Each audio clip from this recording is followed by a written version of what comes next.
آج کی سب سے بڑی بریکنگ نیوز کہ عمران خان نے آئینی ترمیم کے حوالے سے صاف انکار کر دیا۔ مولانا صاحب کو پیغام بھیجا کہ جاؤ ان کو کہہ دو کہ ہم مل کر لڑیں گے۔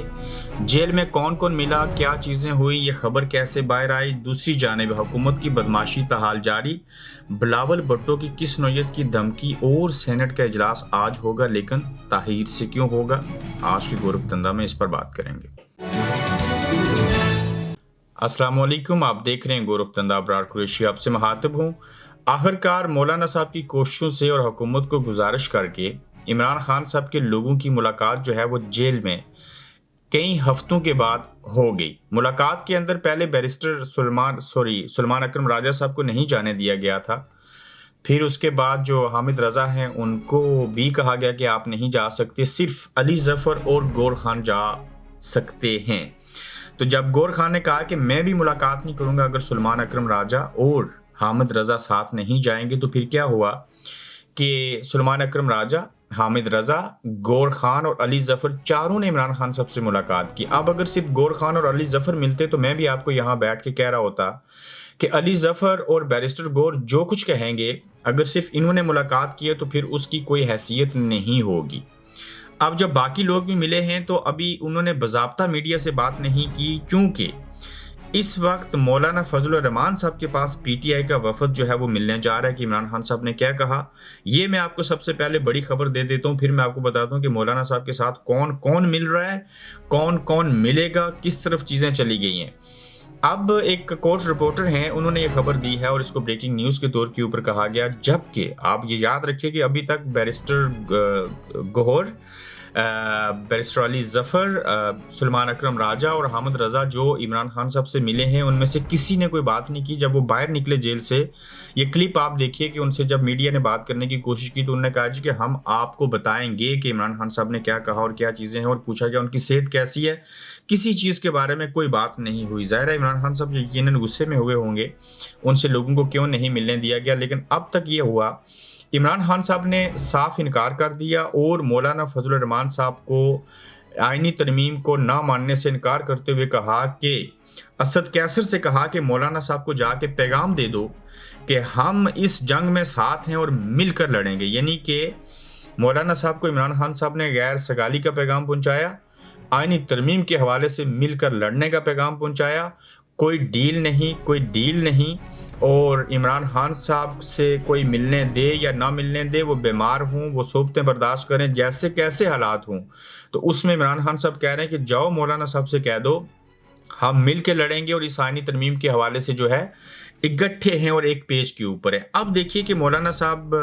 جب میں آپ سے اس وقت بات کر رہا ہوں تو انگلینڈ میں جو ٹائم ہے اس وقت 12:30 بجے اور پاکستان میں 4:30 بجے کا وقت ہے، تو اس وقت مولانا صاحب کے گھر کے اوپر بلاول بھٹو زرداری صاحب بیٹھے ہیں۔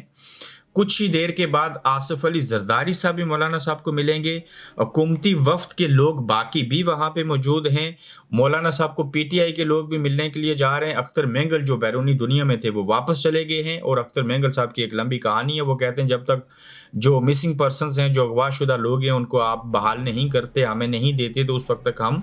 اس آئینی ترمیم کے بارے میں سوچ بھی نہیں سکتے۔ تو جب مولانا صاحب ایسے چنگل میں پھنس چکے ہیں، اوپر سے عمران خان صاحب نے ایسے پیغامات بھیج دیے ہیں، تو اب کیا مولانا صاحب آئینی ترمیم میں حکومت کا ساتھ دیں گے یا نہیں دیں گے؟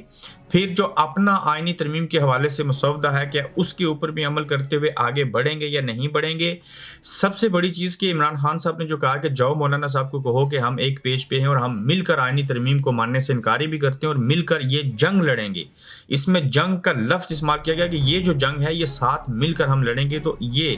ایک ایسا موقع ہے پاکستانی سیاست کے اندر، جس طرح سے شروع سے میں چاہتا تھا، باقی لوگ چاہتے ہیں، ہم آج بھی یہ چاہتے ہیں کہ یہ عمران خان اور باقیوں کی نیت بھی ٹھیک ہو جائے، یہ سیاستدان تمام آپس میں مل بیٹھے ہیں۔ تاہم اگر مولانا صاحب اور عمران خان بھی ایک پلیٹ فارم کے اوپر آ جاتے ہیں، جن دونوں کے پاس اسٹریٹ پاور ہے اور باقی وکلا ان کے ساتھ ملتے ہیں، غیر سگالی کے جذبے کو لے کے آگے بڑھتے ہوئے، ذاتیات سے باہر نکل کے ملک اور قوم اور آئین کے تحفظ کے فائدے کے لیے اگر یہ ساری چیزیں کرتے ہیں، تو اس میں تو کوئی ممانعت نہیں ہے، اور یہ برف پگھل چکی ہے، اس برف کو مزید پگھلنا چاہیے۔ تو اس کے اوپر مولانا صاحب کیا کہیں گے، آج یقیناً ہمیں ہر گھنٹے کے اندر آپ کے ساتھ سامنے آ کے اس موضوع کے اوپر بات کرنی پڑے گی، چونکہ اچھی خاصی جو ڈیولپمنٹس ہیں وہ ہو رہی ہیں، اور مولانا صاحب کو جب پی ٹی آئی کا وفد ملے گا، پھر جب میڈیا سے پی ٹی آئی کے لوگ بات کریں گے خان صاحب کی صحت کیسی ہے، مزید وہ چیزیں بیان کریں گے کہ کس کس نے کیا کہا، اور پھر مولانا صاحب کی بھی بات ہوگی، حکومتی وفد بلاول بھٹو، زرداری صاحب، باقی جتنے لوگ مولانا صاحب سے ملیں گے۔ ٹائم کی بڑی قلت ہے، آج چونکہ 19 تاریخ ہو چکی ہے، کل بھی اتوار ہے اور 20 ہو جائے گی، اور پھر آگے 21، 22 اور یقیناً 3 دن باقی بچتے ہیں حکومت کے پاس آئینی ترمیم کرنے کے لیے، ورنہ قاضی صاحب گھر جائیں گے، کسی اور کو چیف جسٹس بنانے کا نوٹیفیکیشن جاری کرنا پڑے گا، اور یہ ساری کی ساری چیزیں آگے کئی ہفتوں اور مہینوں پہ چلی جائیں گی، اور آئینی ترمیم کرنا مشکل ہی نہیں ناممکن ہو جائے گا ان تمام لوگوں کے لیے۔ اب دیکھیے کہ ساری صورتحال میں جو عمران خان اور پی ٹی آئی وفد کی ملاقات اڈیالہ جیل کی کانفرنس میں تقریباً 1.25 گھنٹہ جاری رہی۔ پی ٹی آئی وفد نے آئینی ترمیم سے متعلق عمران خان کو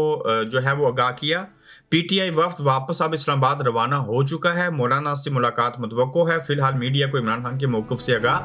نہیں کیا گیا، لیکن یہ خبر ہمارے پاس آ گئی کہ عمران خان صاحب نے آئینی ترمیم کو ماننے سے انکار کیا، مولانا صاحب کو کہا کہ ہم آپس میں مل کر یہ جنگ لڑیں گے۔ اب دیکھیں کہ عمران خان کی صحت بالکل ٹھیک ہے، یہ اسد کیسر صاحب نے کہہ دیا کہ ان کی صحت جو ہے وہ بالکل ٹھیک ہے، انہیں کوئی پرابلم نہیں ہے۔ آئینی ترمیم کی آڑ میں کس طرح کی حکومت جو ہے وہ بدماشی کر رہی ہے اور کس طرح سے بڑا احتجاج جو ہے وہ شروع ہو چکا ہے۔ اب دیکھیں بی این پی کے سربراہ سردار اختر مینگل کا آئینی ترمیم کے حق میں ووٹ نہ دینے کا اعلان، اور کہا گن پوائنٹ پر مذاکرات نہیں کریں گے۔ پھر وہ کہتے ہیں کہ بی این پی کے کارکنوں نے کوئٹہ کراچی شاہراہ نواب ہوٹل پر بلاک کر دی ہیں۔ اسلام آباد سے لاپتہ 2 سینیٹرز کو بازیاب کروانے کا مطالبہ کیا گیا ہے۔ اختر مینگل کہتے ہیں کہ جب تک یہ لوگ بازیاب نہیں ہو جاتے، گن پوائنٹ کے اوپر ہم کسی صورت ووٹ نہیں دیں گے اس آئینی ترمیم کو۔ وہ ڈٹ کے کھڑے ہیں اور اپنی بات کے اوپر جو ہے وہ قائم اور دائم ہیں۔ اب دیکھیے کہ اجلاس پھر سے نہ ہو سکا اور طاقتوروں کی ہوائیں اڑ گئیں۔ کبھی سینٹ اجلاس ملتوی تو کبھی قومی اسمبلی کا اجلاس آپ دیکھ رہے ہیں کہ کس طرح سے ملتوی ہو رہا ہے، کبھی ٹائمنگ میں رد و بدل تو کبھی ایجنڈے میں وارداتیں ڈالی جا رہی ہیں، کبھی آئینی ترمیم کا مسودہ جو ہے وہ تھوڑا بھیجا جاتا ہے اور اصل اپنے پاس رکھا جاتا ہے، اور کبھی ملاقاتوں پر پابندی تو کبھی ملاقات کی یقین دہانی کروائی جاتی ہے۔ پھر اسی طرح سے آپ دیکھیں کہ کبھی یہ نہیں، کبھی وہ نہیں، کبھی یہ اچھا، کبھی وہ برا، کبھی چیمبرز میں آنیاں جانیاں تو کبھی مولانا کے در پر حاضریاں، کبھی بندے پورے نہ ہونے کا ناٹک تو کبھی بندے اٹھوانے کی پریکٹس، کبھی مولانا صاحب سے ڈیل کرنی ہے اور کبھی مولانا صاحب کے بغیر آئینی ترمیم کرنی ہے۔ فلم طویل دورانیے کی ہو چکی اور سسپینس بورنگ ہو چکا ہے، چونکہ جو سکرپٹ رائٹر تھے وہ اس مووی کا سکرپٹ اچھے سے نہ کر سکے، اس کی شوٹ صحیح سے نہیں ہو رہی اور لوگ اس مووی کو بورنگ سمجھ رہے ہیں اور اس کو نہیں دیکھیں گے۔ سینٹ کے بعد قومی اسمبلی اجلاس کا وقت بھی تبدیل، اجلاس 3 بجے کے بجائے رات 7 بجے ہوگا، آج ہی ہوگا، چونکہ آج ہی کچھ چیزیں کرنی ہیں، آگے چھٹی ہوگی، ججوں کو بعض کو جو ہے وہ آپ نے بیچ دیا چھٹیوں کے اوپر، اور یہاں پہ بلاول صاحب کی جو دھمکی ہے اس کے اوپر بات کرنے سے قبل آج دوبارہ سے پیش کرنا تھا عظما خان اور علیمہ خان صاحبہ کو جیلم جیل سے عدالت میں۔ جو جج ابو الاسناد اور دوسرے جج ہیں ان کو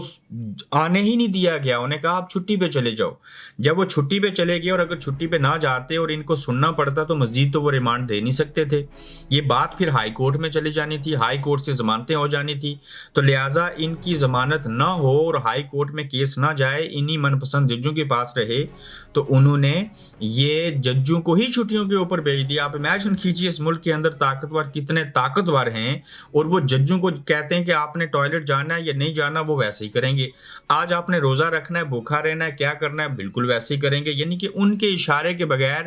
یہ بیچارے کچھ بھی نہیں کر سکتے۔ ہو سکتا ہے اپنی گاڑی میں پیٹرول ڈال کے کہیں گھر سے بھی نہ نکل سکیں۔ جس ملک کے جج اتنے قیدی ہوں، اس طرح کی صحبتوں میں ہوں اور اپنی مرضی سے ہوں، اس ملک کے اندر ایک نئی آئینی ترمیم کر کے آپ امیجن کریں گے یہ سپریم کورٹ کا کیا حال کر دیں گے، اور یہ سارے اختیارات اٹھا کر اپنے پاس لے کے جانا چاہتے ہیں کہ ججوں کو قیدی بناؤ۔ سیاستدان پہلے سے جھگڑے ہوئے، مگر عوام کو آپ قیدی بنانے سے اب تک آری ہیں اور ایسے نہیں ہو رہا۔ پھر دیکھیں کہ بلاول بھٹو صاحب کی دھمکیاں کس نوعیت کی ہیں، حکومت کی جلاد بننے کی کیسی کوشش۔ کہتے ہیں کہ اگر پی ٹی آئی نے آئینی ترمیم کو ووٹ نہ دیا تو پھر میں متنازع اور ظالمانہ طریقے سے نون لیگ کی حاصل کردہ 2 تہائی اکثریت سے آئین سازی کر لوں گا۔ بلاول بھٹو صاحب نے یہ دھمکی دی ہے، چھوٹا منہ بڑی بات، میں آئینی ترمیم کر لوں گی، معذرت کر لوں گا۔ اور بلاول نے لفظ بروٹ میجورٹی میجورٹی استعمال کیا جو انتہائی اشتعال انگیز اور واضح دھمکی ہے۔ دوسرے الفاظ میں بلاول کہہ رہے ہیں کہ گھی سیدھی انگلی سے نہیں تو ٹیڑھی انگلی سے نکال لوں گا۔ اچھا، میں بلاول بھٹو کے الفاظ کو تو کوٹ کروں گا، لیکن یہ گھی سیدھی انگلی سے نہ نکلا تو ٹیڑھی سے نکالیں گے کی کیا مثال؟ آپ کو یہ کہاوت کس نے بتا دی بھائی جان؟ یہ آئین پاکستان کے ساتھ آپ آئینی ترمیم اس کے اندر کرنا چاہ رہے ہیں۔ یہ کوئی پارٹی کے ٹکٹ نہیں ہے جہاں پہ آپ لوگوں کو قیدی بنا کے کروڑوں روپے دے کے آپ چاہیں گے جو مرضی کرتے ہو کر لو۔ اس کو آئینی ترمیم کہتے ہیں۔ تو یہاں گھی سیدھی انگلی سے تو نکلنا بھی نہیں ہے اور انگلیاں ٹیڑھی بھی کرنے تو نہیں نکلے گا، کیونکہ یہ آپ کے بس کی بات نہیں ہے، یہ آپ کے اختیار میں نہیں ہے۔ وہ پرانے لوگ بکنے جھکنے ڈرنے ڈیل کرنے والے، کمر میں درد والے، پلیٹلس جن کے کم ہو جاتے تھے، وہ لوگ پیچھے رہ گئے۔ یہ واسطہ آپ کا کسی اور کے ساتھ پڑا ہے جس نے اس پورے نظام کو مجبور اور لاچار کیا ہے۔ اپنا خیال رکھیے گا، جلد نئی معلومات لے کے آپ کی خدمت میں پھر حاضر ہوں۔ آپ دیکھ رہے ہیں گورکھ دھندا ابرار قریشی کے ساتھ۔